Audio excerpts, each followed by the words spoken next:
Puskás kicselezi az egész jugoszláv védelmet. Már ott van a 16-oson belül, kicselezi a kapust, gól! Megszeri gól! Megvan az első magyar gól! Puskás testi labdával szögteti Budai. Budai leállítja a 16-os oldalvonalánál, vagy magatással játszik össze. Palotás befelé kurítja Puskásnak, na most egy csel, aztán lövés, gól!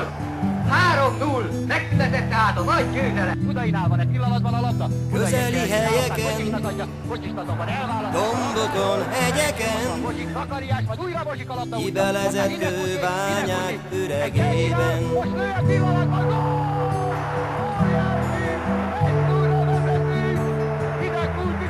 Közeli helyeken, dombokon, hegyeken, szerelik az angolok, Puskás elesik, négyen állnak, most is vízhangzik a léten.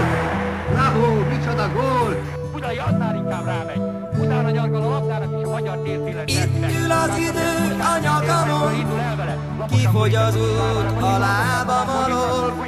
Akkor is megyek, ha nem akarok, ha nem kísér senki utamon. Arcom mossa eső, és szárítja a szél, az ember mindig jobban remél.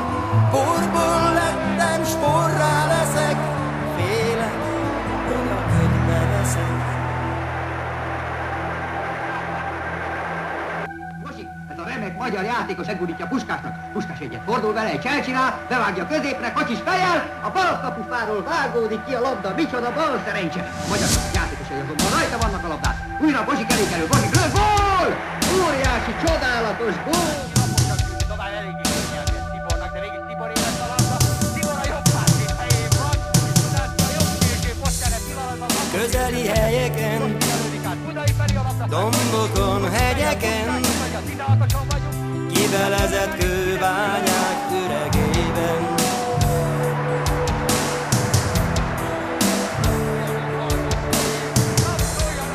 Közeli helyeken, dombokon, hegyeken, most is vízhangzik a lépten.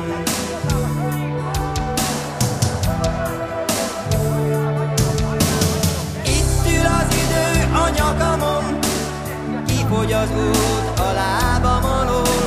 Akkor is megyek, ha nem akarok, ha nem kísér senki utamon. Arcom mossa eső, szárítja a szél, az ember mindig jobban remél.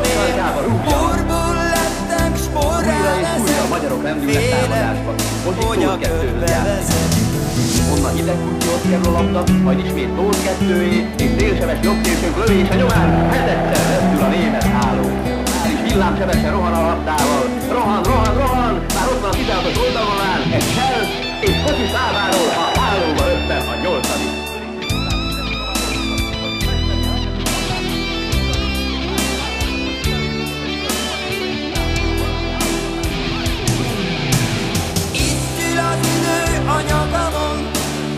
Hogy az út a lábam alól. Akkor is megyek, ha nem akarok, ha nem kísér senki utamon. Arcom mossa eső, szárítja a szél, az ember mindig jobban remél. Porból lettem, s porrá leszek, félek, hogy a ködbe veszek.